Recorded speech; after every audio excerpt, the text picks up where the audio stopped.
wujuhu yawma idin nadhirah ila rabbiha nadhirah. Wajah-wajah orang-orang beriman itu nanti di hari kiamat akan nadhirah, bercahaya.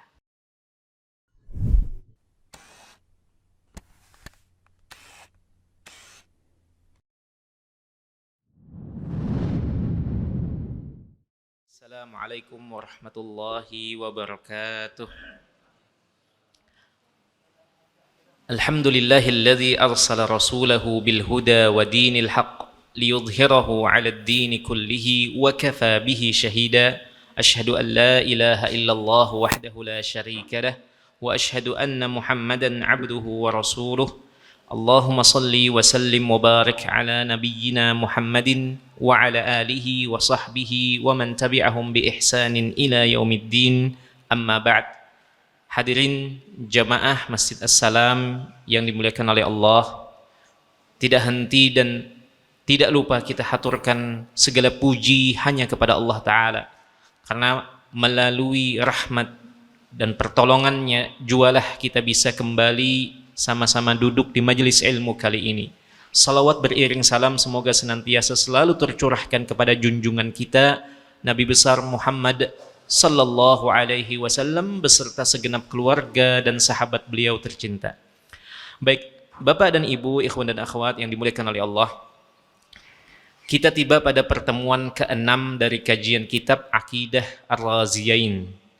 Kita tiba di pertemuan ke-6 dari kajian kitab kita Aqidah Ar-Raziyain, di mana kita ulangi lagi, Aqidah Ar-Raziyain ini adalah akidah yang mengupas tentang akidah dua imam ternama di masanya, yaitu Abu Hatim Ar-Razi dan Abu Zur'ah Ar-Razi rahimahumallahu ta'ala. Baik, kita ulangi sedikit apa saja yang telah kita ambil pada pembahasan-pembahasan yang telah lalu, karena memang kalau kajian kitab seperti ini rawan lupa.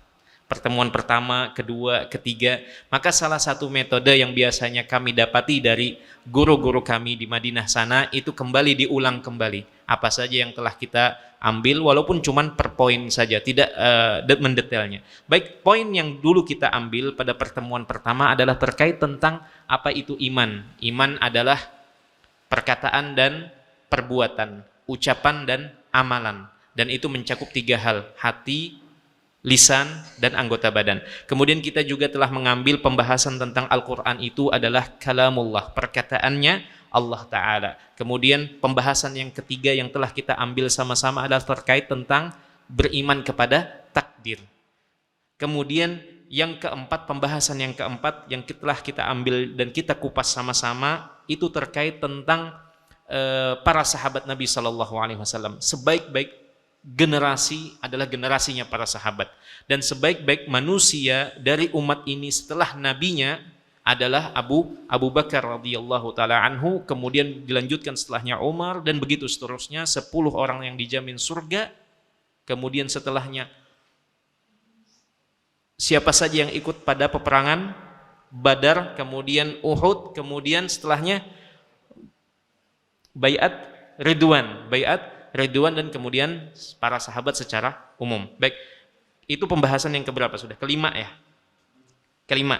Baik, yang keenam yang kita bahas, pembahasan yang kita angkat pada pertemuan sebelumnya itu terkait tentang Allah Ta'ala, keberadaan Allah Ta'ala, di mana di dalam akidah Ar-Raziyain ini disinggung bahwasanya Allah itu berada di atas arsy-Nya, terpisah dengan makhluknya, sebagaimana Allah menyifati dan menyebutkan tentang hal ini di dalam Al-Quranul Karim, dan disebutkan pula oleh Nabi SAW, dan kita mengimaninya tanpa kaif, tanpa membagaimanakan, dan ini telah kita kupas sama-sama. Baik, ini sekarang pembahasan yang ke-7, tetapi kita berada di pertemuan yang ke-6.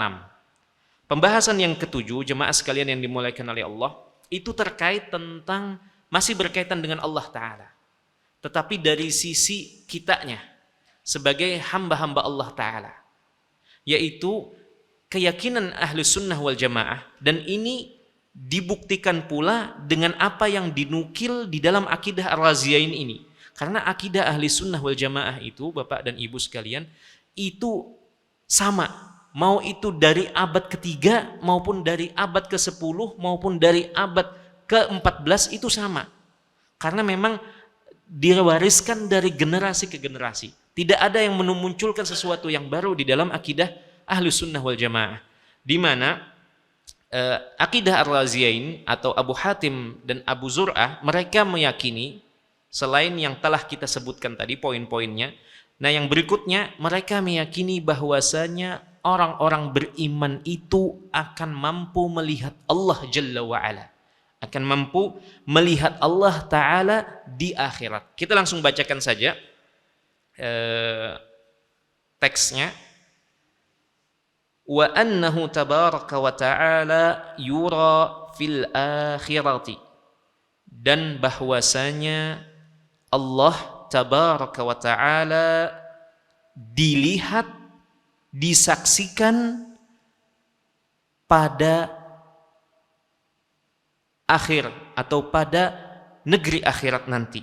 Yarahu ahlul jannati bi absarihim, penduduk surga akan melihat Allah Jalla wa'ala bi absarihim, dengan penglihatan-penglihatan mereka. Wa yasma'una kalamahu kaifa syaa wa kama syaa, dan penduduk surga pula akan mendengar perkataan Allah Jalla wa'ala sebagaimana Allah kehendaki dan sebagaimana Allah inginkan.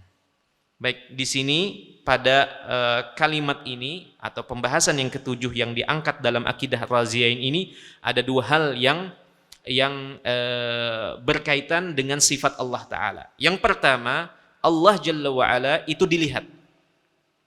Kemudian yang kedua, perkataan Allah akan didengar oleh ahlul surga atau penduduk surga. Baik, kita akan mungkin membahas dua poin ini. Kita fokus pada dua pembahasan ini saja pada malam hari kali ini, karena pembahasan berikutnya itu tentang surga, tentang neraka, tentang sirat, tentang mizan, dan seterusnya, tentang rentetan atau peristiwa demi peristiwa yang akan dilalui oleh setiap kita pada hari kiamat nanti. Baik, kita fokus pada pembahasan tentang Allah Jalla wa'ala itu dilihat. Allah Jalla wa'ala itu dilihat di hari kiamat nanti atau di negeri akhirat nanti.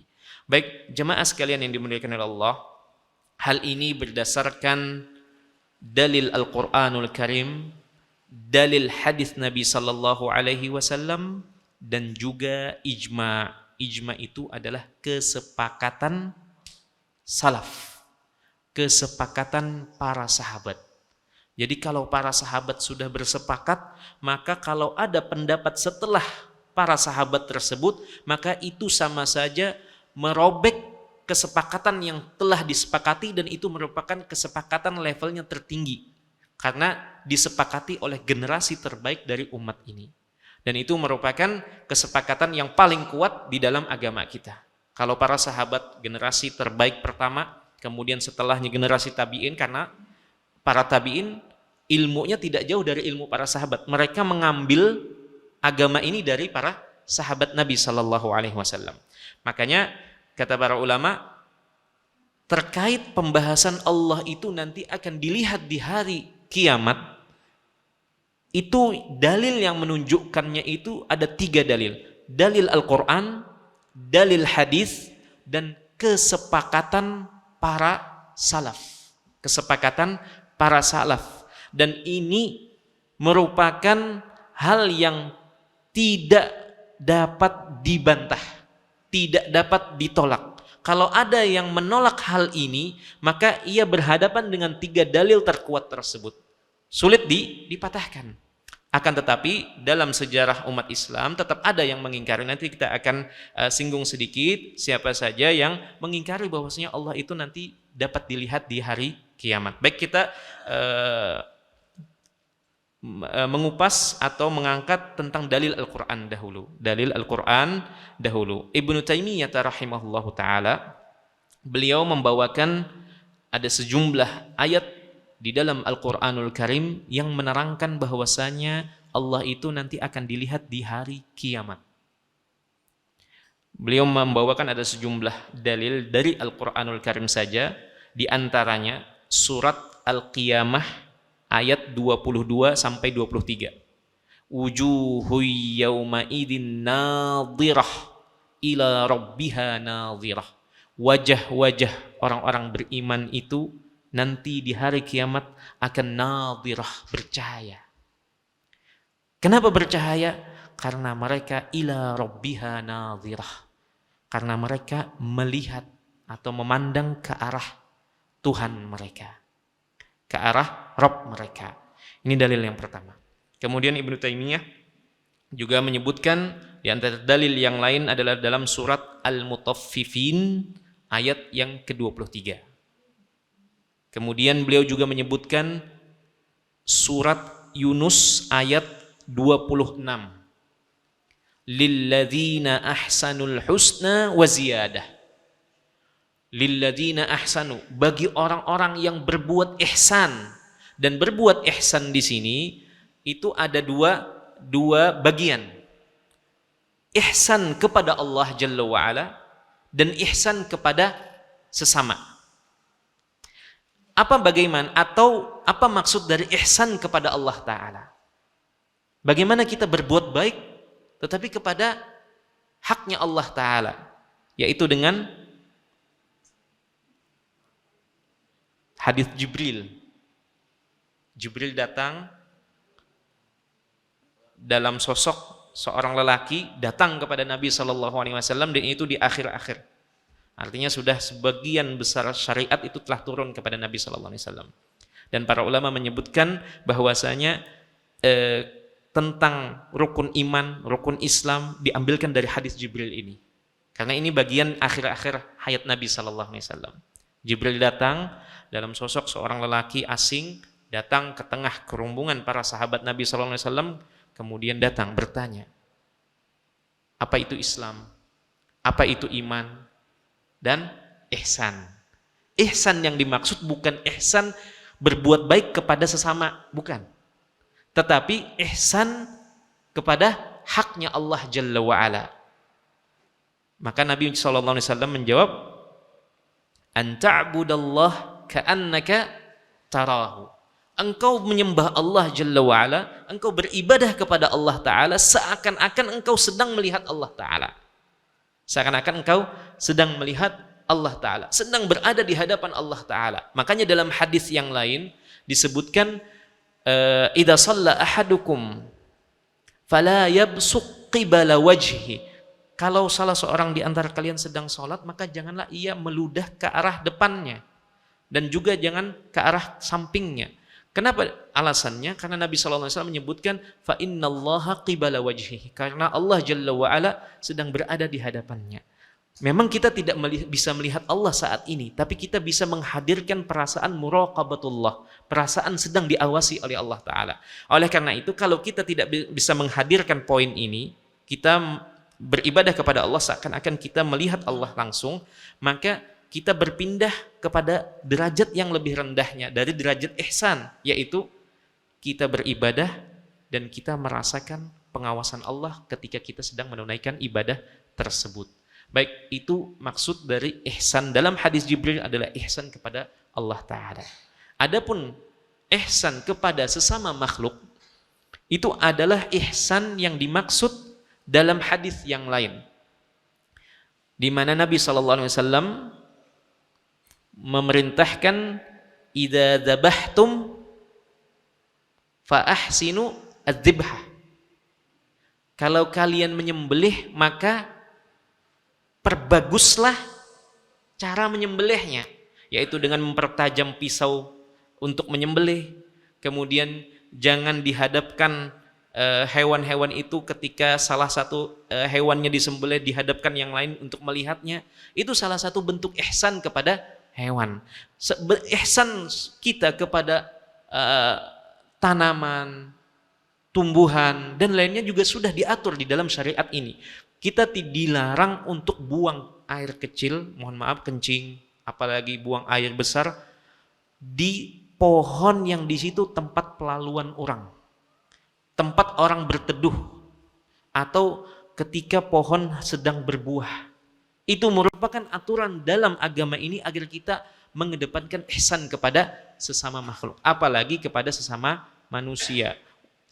Yang paling utama tentu saja kalau sesama manusia adalah orang tua. Wabil walidaini ihsana, dan kepada kedua orang tua kita berbuat baik, kepada tetangga, kepada saudara, kepada teman, dan seterusnya. Baik, jemaah sekalian yang dimuliakan oleh Allah, di dalam ayat ini kita kembali kepada ayat atau dalil yang menerangkan tentang Allah itu dilihat di negeri akhirat dalam surat Yunus ayat ke-26, lilladzina ahsanu alhusna wa ziyadah. Dan bagi orang-orang yang berbuat baik ini mencakup dua hal tadi.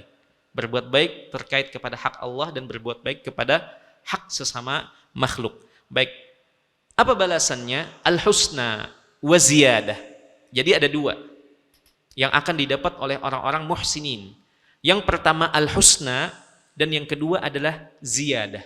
Al-husna ditafsirkan oleh sejumlah para sahabat Nabi SAW, di antaranya Ibnu Abbas, dan dinukil pula oleh murid-muridnya. Al-husna di sini adalah surga, dan orang-orang yang berbuat baik akan mendapatkan surga. Kemudian tidak hanya itu, ada lagi waziyadah, dan tambahan. Apa tambahan surga? Para ulama menyebutkan maksudnya di sini tambahan dalam ayat ini, dalam surat Yunus ini adalah an-nazaru ila wajhillah, memandang wajah Allah langsung tanpa perantara. Dan itu di dalam surga. Jadi orang-orang yang berbuat baik, yang berusaha berbuat ihsan selama dia di dunia, ihsan dalam menunaikan hak Allah dan ihsan dalam menunaikan hak sesama, ia akan mendapatkan surga dan akan mendapatkan tambahan di dalam surga, yaitu memandang wajah Allah Jalla wa'ala. Baik, dalil yang lain juga hampir senada atau hampir mirip maknanya di dalam surat Qaf ayat 35. Baik, ini dalil terkait Al-Quranul Karim tentang penetapan bahwasanya orang-orang beriman akan melihat Allah Jalla wa'ala, melihat wajah Allah Jalla wa'ala di negeri akhirat atau di hari kiamat kelak. Baik, adapun hadis Nabi SAW itu disebutkan di dalam hadis yang muttafaqun alaihi, hadis yang disepakati oleh Imam Bukhari dan Imam Muslim, sama-sama dikeluarkan di dalam dua kitab sahih ini, yaitu hadis yang bunyinya innakum satarawna rabbakum kama tarawnal qamara lailatal badri la tudammuna, atau dalam bacaan lain la tadammuna fi ru'yatihi. Sesungguhnya kata Nabi SAW, kalian itu akan mampu melihat Allah Jalla wa'ala, Rabb kalian, ibarat kalian melihat bulan purnama, di mana kalian tidak berdesak-desakan untuk melihat bulan purnama pada malam purnama tersebut. Melihat bulan yang sempurna, jelas, bulat di malam purnama, kita tidak butuh untuk berdesak-desakan untuk melihat bulan purnama tersebut. Maka kata Nabi SAW, demikian pula kalian nanti akan melihat wajah Tuhan kalian di dalam surga Allah Jalla wa'ala, dan tidak berdesak-desakan. Tidak berdesak-desakan untuk melihat wajah Allah Jalla wa'ala. Fa in istata'tum alla tughlabu ala salatin qabla tulu'i syamsi wa salatin qabla ghurubiha faf'alu. Dan apabila kalian mampu untuk tidak terkalahkan atau tidak terlalaikan dari dua salat, kata Nabi SAW, salat sebelum terbitnya matahari, yaitu salat subuh, dan juga salat sebelum terbenamnya matahari. Apa salat sebelum terbenamnya matahari? Asar atau maghrib? Asar. Kalau maghrib setelah terbenam. Jadi kata Nabi SAW, kalau kalian mampu untuk menjaga dua salat ini betul-betul, maka jagalah, jangan sampai ketiduran, jangan sampai terlewatkan oleh kesibukan dan hal lainnya, yaitu salat subuh dan salat salat asar ini, faf'alu, maka usahakanlah, maka upayakanlah, kata Nabi sallallahu alaihi wasallam. Ini adalah dalil terkait hadis Nabi sallallahu alaihi wasallam tentang penetapan bahwasanya Allah taala akan dilihat oleh orang-orang beriman. Baik, jemaah sekalian yang dimuliakan oleh Allah, kemudian dalil yang ketiga adalah dalil kesepakatan salaf tentang Allah Jalla wa'ala akan dilihat di hari kiamat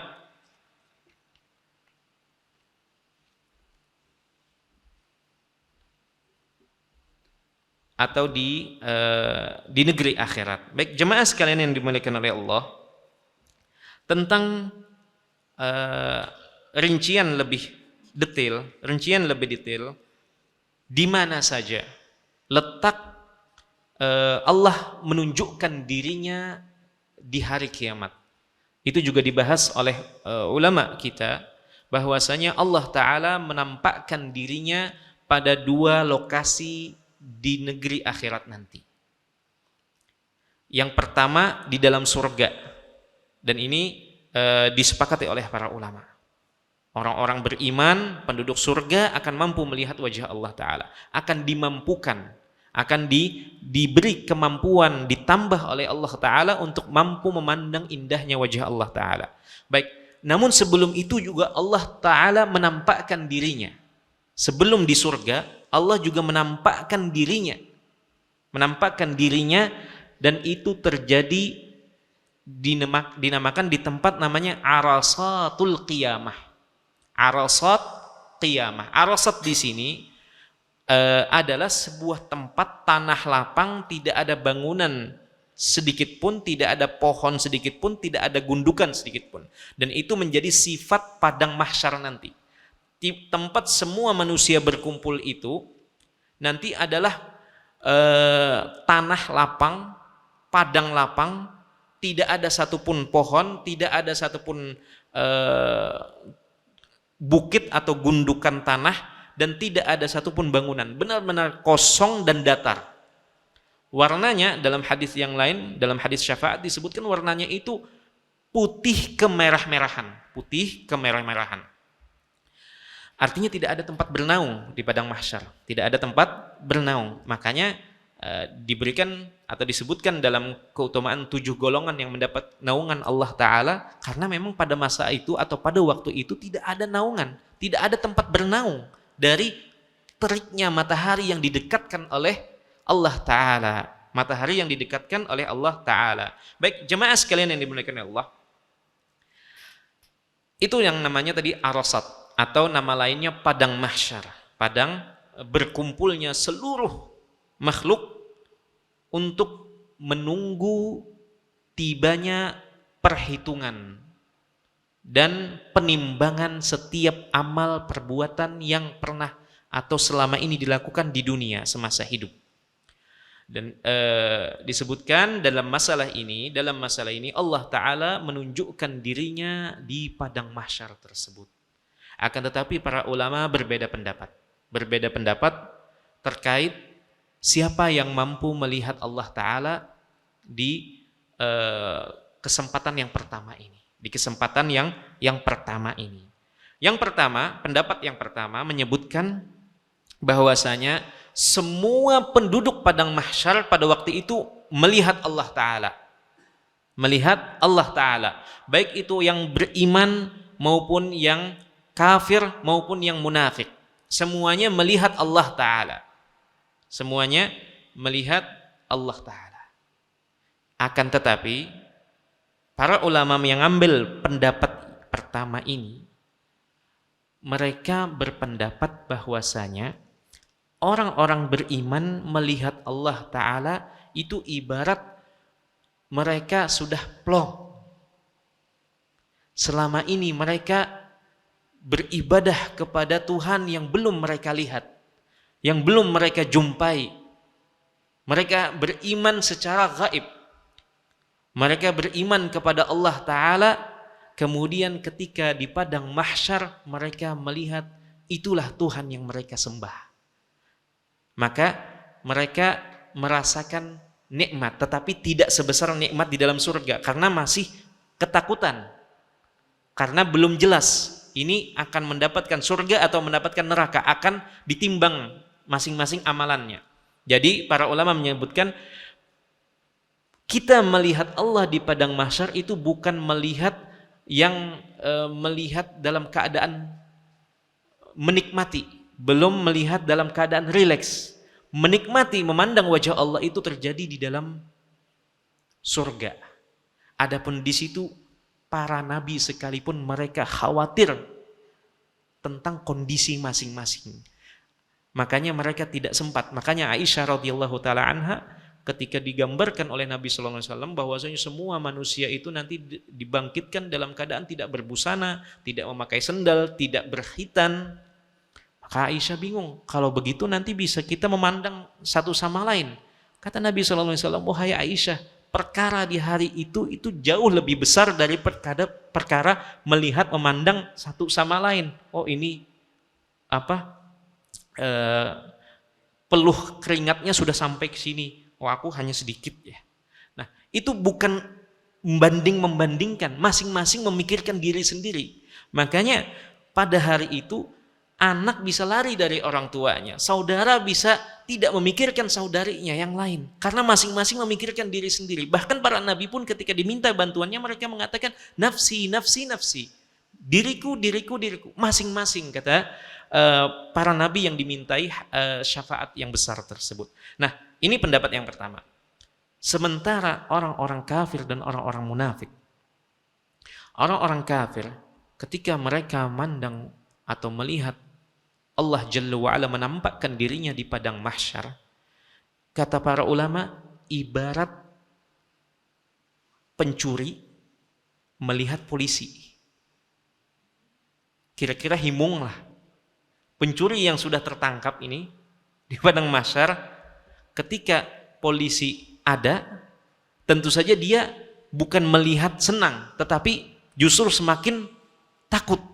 Nah, kata para ulama, begitulah gambaran orang-orang yang enggan beriman kepada Allah di dunia, ketika nanti Allah menampakkan di akhirat, bukan berarti mereka ikut menikmati memandang wajah Allah di padang mahsyar tersebut, tetapi mereka semakin bertambah ketakutan mereka di atas ketakutan yang sudah ada. Baik, itu pendapat yang pertama. Pendapat yang kedua, di kalangan para ulama, mereka memandang bahwasanya yang mampu nanti melihat Allah Ta'ala di padang mahsyar, lokasi pertama ini, itu hanyalah orang yang beriman dan orang munafik. Orang beriman dan orang munafik. Adapun orang kafir, orang yang tidak beriman kepada Allah di dunia, ia terhalang, tidak mampu melihat Allah Jalla wa'ala yang menampakkan dirinya pada saat itu, pada saat di padang mahsyar. Nah, kenapa orang-orang munafik mampu melihat? Karena mereka pada waktu itu di dunia mereka menyatakan diri sebagai bagian dari orang-orang Islam secara zahirnya, walaupun secara batinnya mereka tidak mengakui keislaman. Makanya dinamakan sebagai kaum munafikin, kaum munafikin. Nah, di akhirat nanti ketika mereka mampu melihat sebagaimana orang-orang beriman mampu melihat Tuhan mereka, maka mereka akan bertambah penyesalannya. Kenapa mereka hanya mengambil keimanan secara zahir dan tidak mengambil keimanan secara batin? Itu juga merupakan bagian dari penyesalan atau bagian dari siksaan. Bagian dari siksaan. Baik, pendapat yang ketiga adalah yang nanti melihat Allah di lokasi padang mahsyar itu hanyalah orang-orang yang beriman saja.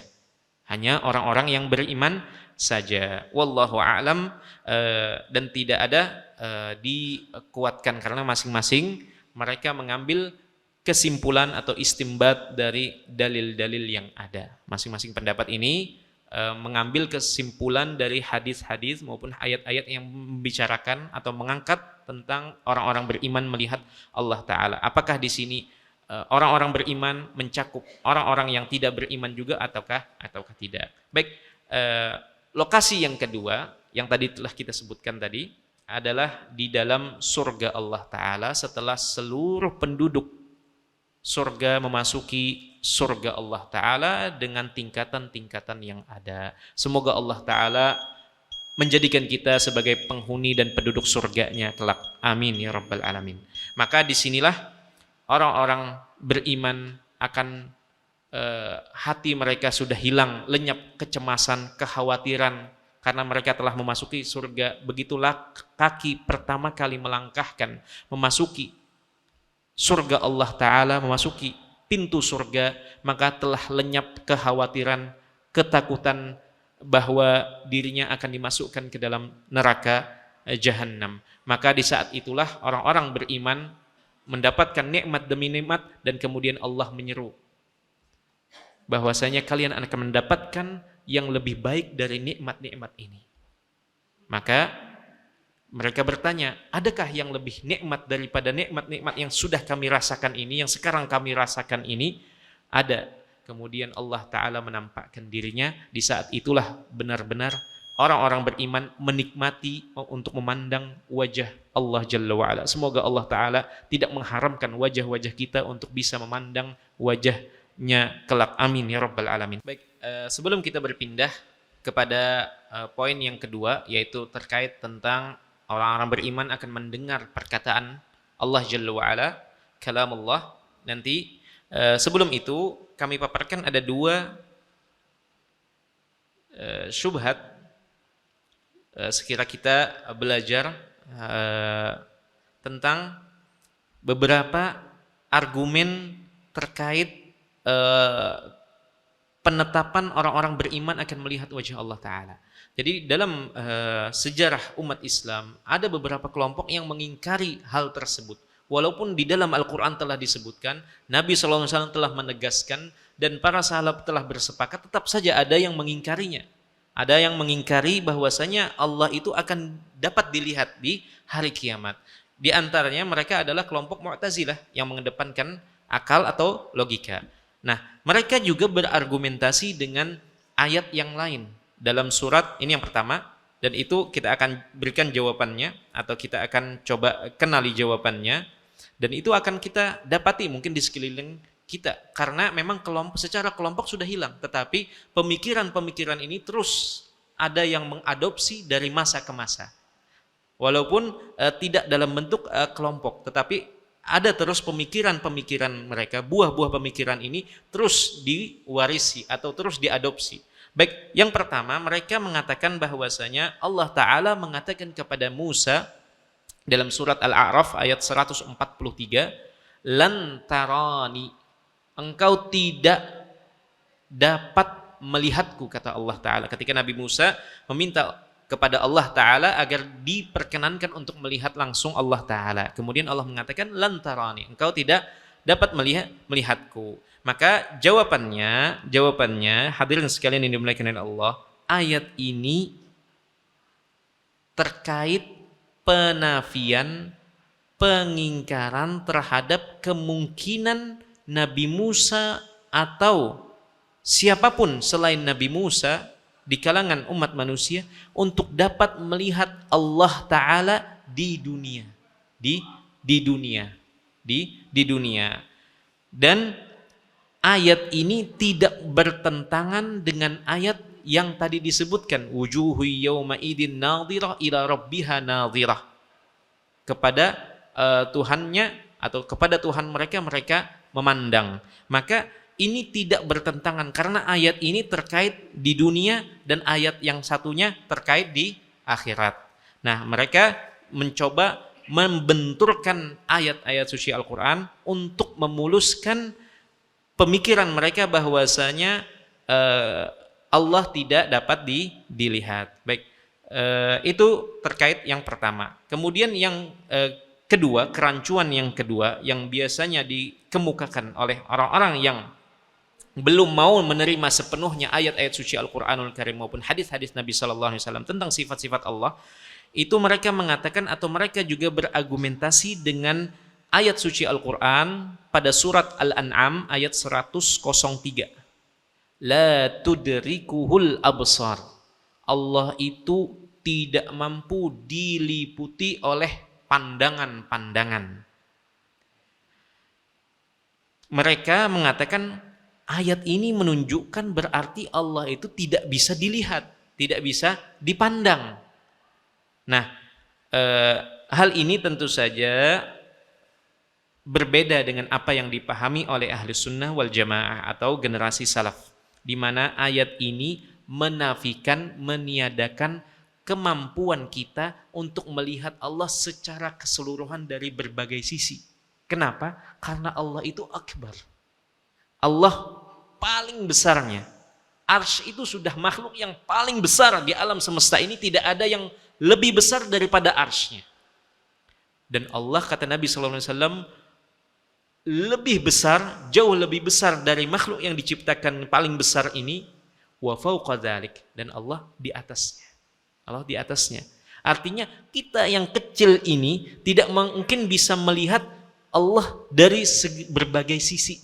Kita hanya melihat dari sisi yang Allah tunjukkan kepada kita semua. Dan ayat ini menafikan kemampuan kita untuk melihat keseluruhan. Tapi bukan mengingkari atau meniadakan kesempatan untuk melihat wajah Allah Ta'ala. Nah, ini adalah jawaban terkait ayat yang coba mereka kemukakan sebagai dalih mereka mengingkari orang-orang beriman dapat melihat wajah Allah Ta'ala. Karena yang diingkari dalam ayat 103 surat Al-An'am ini adalah kemampuan untuk memandang Allah secara keseluruhan.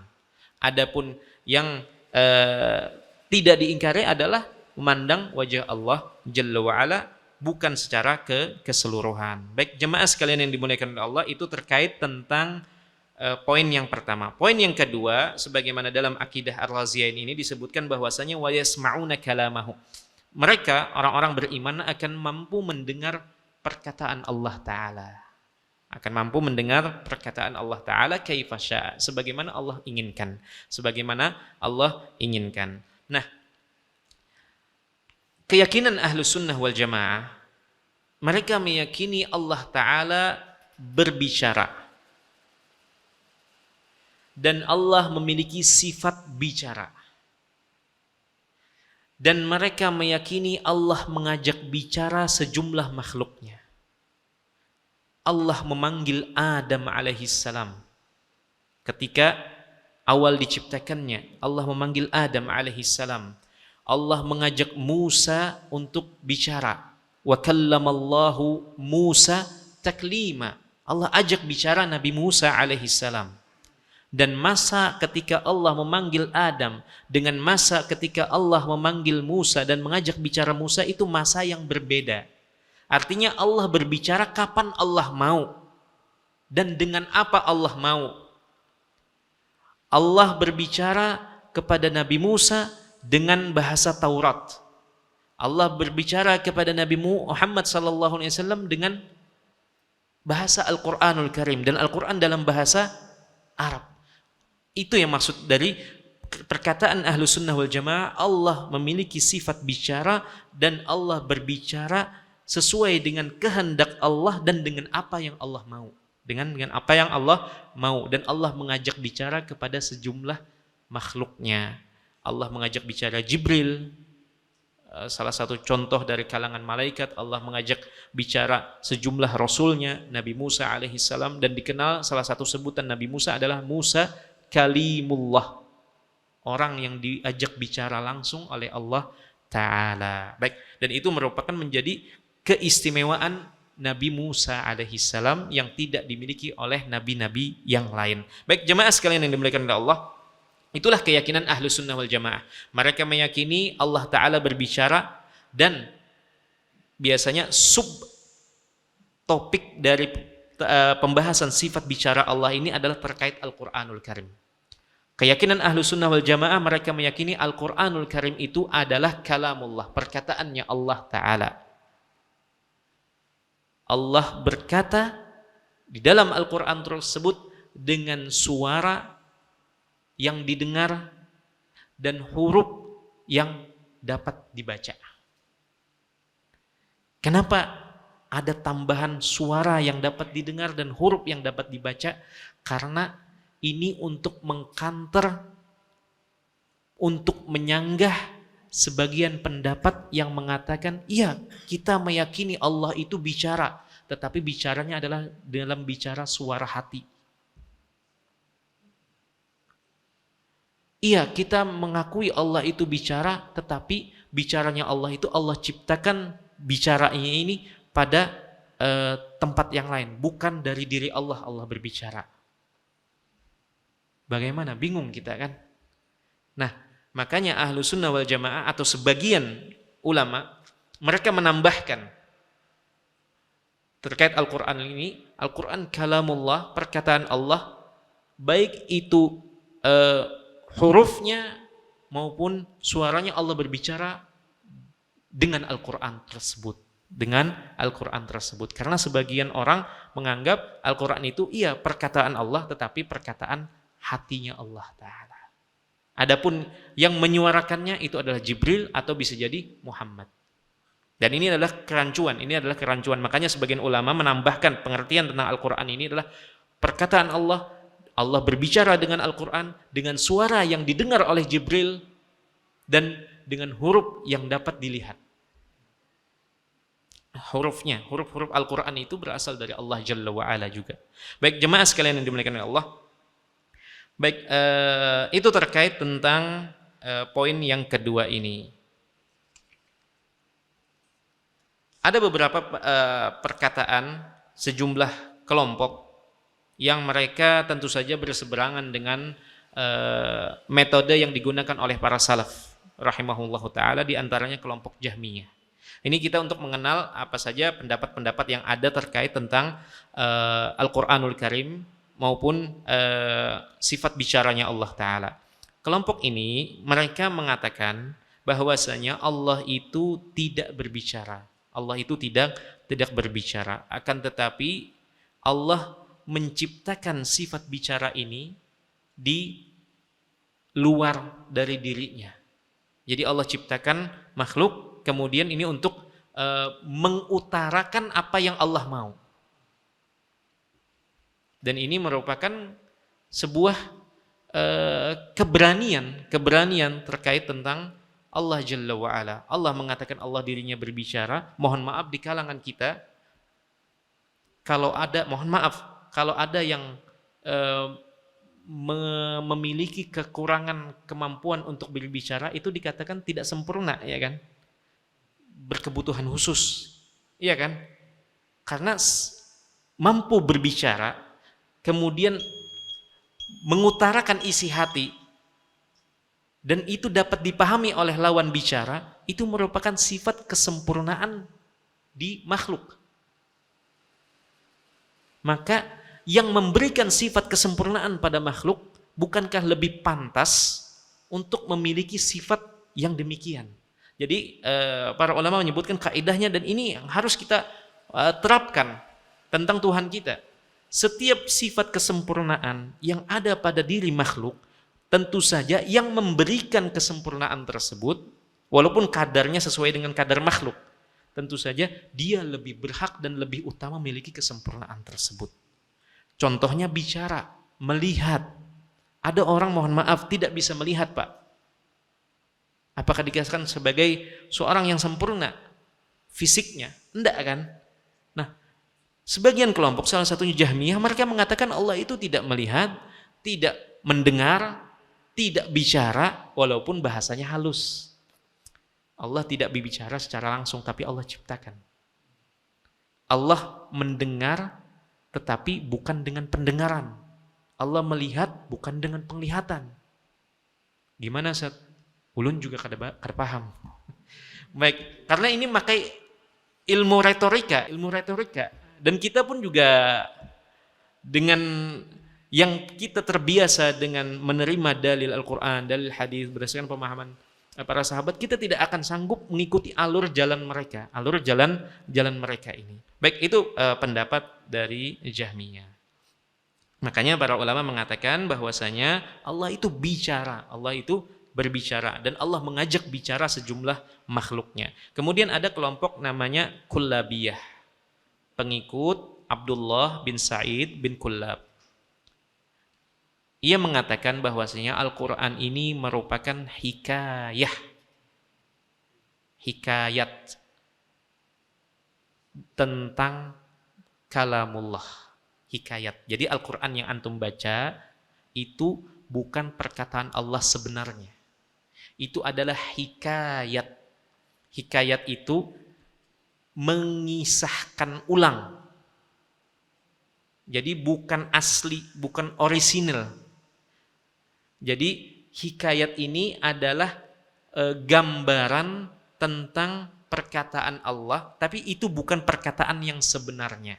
Bukan perkataan yang sebenarnya. Baik, contohnya seperti ini.